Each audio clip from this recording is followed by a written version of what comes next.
Hi, I'm Michael and welcome to Michael's Matters. And we start this month off with some tough news for those folks out there who may still be struggling to pay their rents. Because as of this last weekend, the federal moratorium on evictions has expired. This means that for people living in states and counties and cities that didn't independently extend the moratorium, their landlords can now begin the process to kick out tenants if they are behind on their rents. This, of course, is a stern reminder that the efforts by the government to help people affected by this pandemic are really only temporary, and that there's a very real likelihood that the help will be outlasted by the pandemic. At this point in time, according to the Census Bureau, nearly 3.6 million people across this country could now be left with the possibility of being forced out of their homes in the next couple of months. That is, if the nearly $46 billion in federal rental assistance cannot be distributed in a timely manner. This leaves the country really on the edge of what could be called an eviction cliff. Even while the House, the Senate, and the White House, they all try to point the blame at whose fault it really is.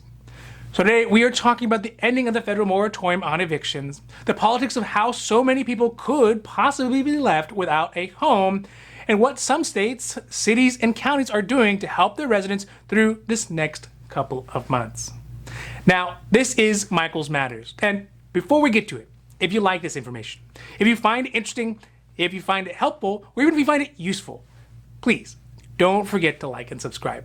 That way you can get updates when our newest and most informative videos become available. So if we take a look at the numbers and at the communities and families and individuals across this country who are facing the possibility of being thrown out of their homes, the numbers are quite staggering. This is because nearly 11.4 million people in America are currently behind on their rent according to the Census Bureau. Additionally, 56% of those who are going to be potentially evicted are all women, which is even higher if there's children who are present in the household. Furthermore, one half of the likeliest people to be affected make less than $25,000 a year in total household income. So what this all means is that in the parts of the country that see this as a means to force people back to work, they are actually going to be kicking some of our poorest communities while they are down. That is, of course, if no new legislative solution can work its way through Congress.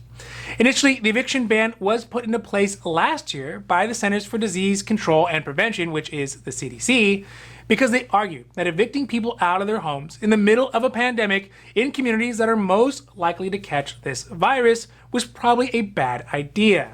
But now, as the infection rates begin to go back up with this new variant of the virus, that logic just doesn't seem to be holding as much force as it had. On Thursday, the White House said that it would not ask the CDC to extend its protections. This is because at the end of January, the Supreme Court ruled that any further moratorium on evictions would need to be backed by new legislation. Now, despite the obvious need for this extension, there doesn't seem to be enough support on both sides of the aisle in the House, or even less so in the Senate, to pass something like this anytime soon. Although some agencies like the U.S. Department of Housing and Urban Development, that is HUD, and the Federal Housing Finance Agency, they are extending their own eviction moratoriums for individuals living in federally insured single-family properties for at least a few more months throughout September. Up to June of this year, an estimated 2.2 million evictions had already been filed since the beginning of this pandemic. And that number is expected to only jump as the federal ban on evictions has now ended. One bright spot for anybody who is behind on the rent right now, though, is that there is still $46 billion in federal rent relief that is being distributed, albeit slowly, throughout the country. Of course, the trick is trying to figure out how to get it. As of June, only $3 billion of those $46 billion that are available had made its way into the pockets of those who need it. On the political side of all this, it's turning into a game of whodunit, as House Democrats like AOC are pointing to the White House and her fellow Democrats to take credit for this loss. AOC said on Sunday, quote, "The House and House leadership had the opportunity to vote to extend the moratorium.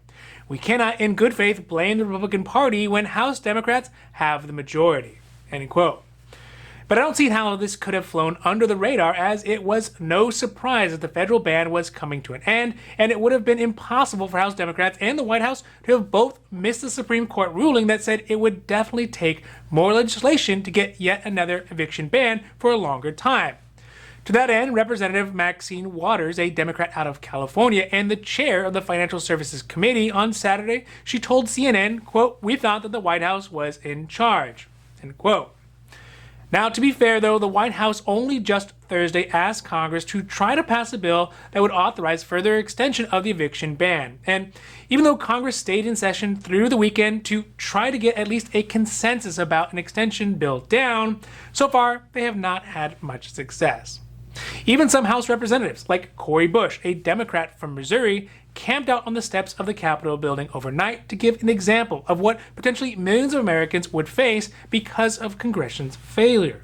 Unfortunately, even if there was a House bill that could make it through in the near future, it is still unlikely that it would ever make it through the Senate.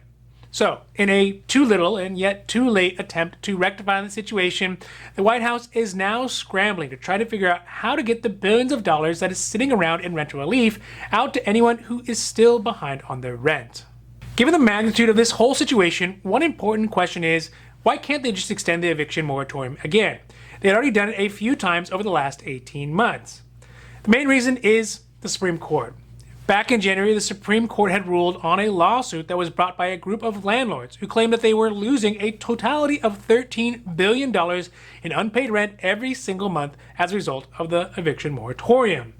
Although the court did not just end the moratorium at that time, it had said that in order for any further extension of the eviction ban, there would need to be more clear-cut and defined legislation to set parameters on how a ban should work, rather than very open-ended and overreaching guidelines that could be used indefinitely. In the court ruling, both Chief Justice John Roberts and Justice Brett Kavanaugh, both conservatives, had actually sided with the liberal justices, but that for a ban to last longer than July 31st, the government would need more specific congressional authorization.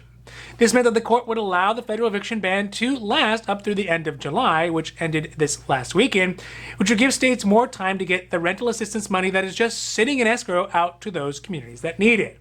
According to the Eviction Lab, though, which has been tracking just 6 cities up through the beginning of the pandemic through June, they found that during the pandemic already 450,000 evictions had already been served in those 6 cities.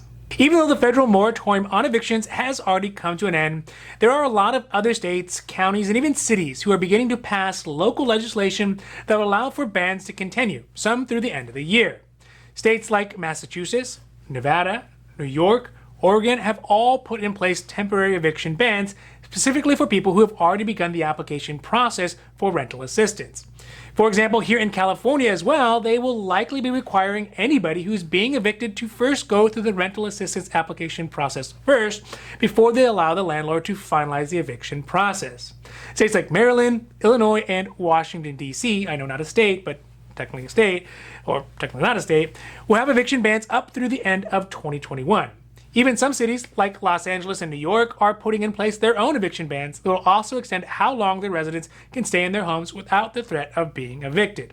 This, of course, is going to be welcome news here in Los Angeles, where 49% of Los Angeles renters say they weren't able to pay for some of their rent at some point during the pandemic. Data from the University of California, Los Angeles, that is UCLA, shows that the estimated median amount of back rent that is due in the county is $2,800 per household. So when this number is extrapolated county-wide, it comes up to the possibility of $3 billion in back rent still being due.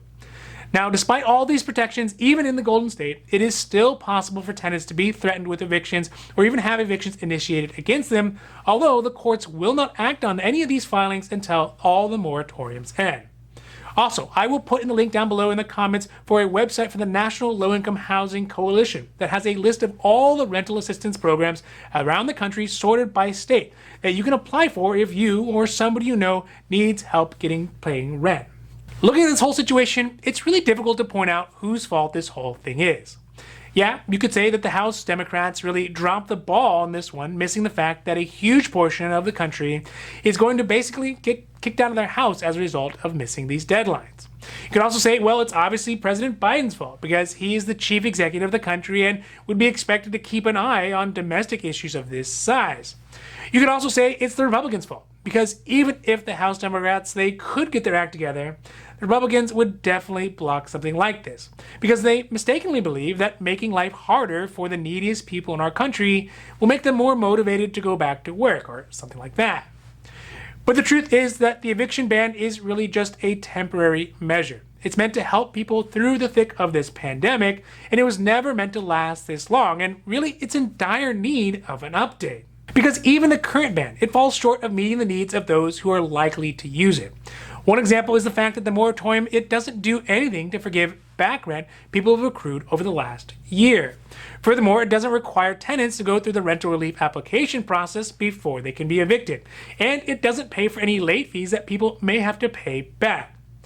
It is truly sad that these benefits that people are getting now as a result of the pandemic are only now getting close to what they normally should be when there isn't a pandemic.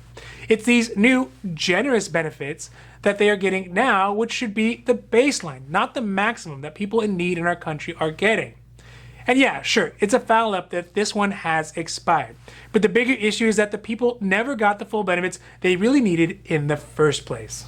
Now, this has been Michael's Matters, and I hope that you found it interesting or helpful or at least useful. And if you did, please don't forget to like and subscribe.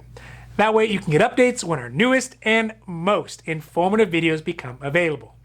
So that's it for Michael's Matters. I'm Michael, wishing you a happy, healthy